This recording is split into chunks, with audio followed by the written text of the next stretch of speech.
I have to take you back in time for a moment here. Do you remember several years ago, and I think that was probably 3 or 4 different sets ago for us here, but anyway, we talked about the fact that there was a group of people down at Mar-a-Lago, right? This was a big scandal at the time. Donald Trump would go down to Mar-a-Lago all the time. He would have dinner with different individuals, some of them just rich people at Mar-a-Lago, others in positions of relative power, mega millionaires, billionaires, some of them. And he would get their advice on how to run the federal government. But there was a deeper scandal too. You had a group of 3 who were dubbed the Mar-a-Lago 3, who went out there and actively tried to, I guess one way to put it would be, take over the Department of Veterans Affairs so that they could make a huge profit from it. That was a big scandal at the time when that news broke. And again, that was many years ago in the first 2 years of the Trump administration. Well, this week, in 2021, the House Oversight Committee finally, after investigating this, which honestly, I didn't even know they were investigating this, but the House Oversight Committee came out and said, guess what?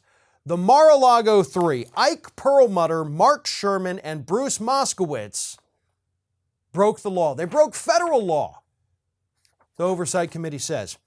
They used their ties to then President Trump to violate the Federal Advisory Committee Act by communicating with department officials to further their own personal interests. The documents the committee released shed light on the secret role the trio played in developing VA initiatives and programs, including a highly profitable plan to monetize veterans' medical records. That was according to a release by the House Oversight Committee. So these 3 men cashed in, and Perlmutter, by the way, is the Marvel guy, Marvel Comics guy. So he's making money hand over fist now, thanks to Disney. So they got a lot of money, they got a lot of power, they had a lot of influence over Donald Trump and the Department of Veterans Affairs. House Oversight Committee comes out this week, says, yep, they definitely broke federal law. So now what? What do you do?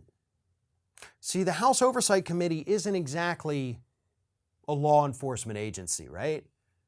So the House Oversight Committee can't say, all right, take them away, boys. That's not what happens. In fact, this is, kind of a unique situation here. What does happen? Who is the House Oversight Committee going to give these investigation results to? And then what's going to happen? Are these men going to be arrested? Are they going to get a slap on the wrist? Or is the investigative body going to say, okay, cool, thanks for this, see ya. What do you want me to do? And therein lies the problem, folks. We don't know where this goes from here. But clearly, if these 3 men broke federal law, it doesn't matter how much money they have, it doesn't matter what companies they run, they should be arrested, right? Can we all agree on that? They used their connection to Donald Trump, which they had because of their money, to influence the federal government's decisions at the Department of Veterans Affairs. That's illegal. They should be arrested. So why has that not yet happened? That's the big question I have, and so far, I haven't been able to get a single intelligent answer as to why these men haven't been indicted yet.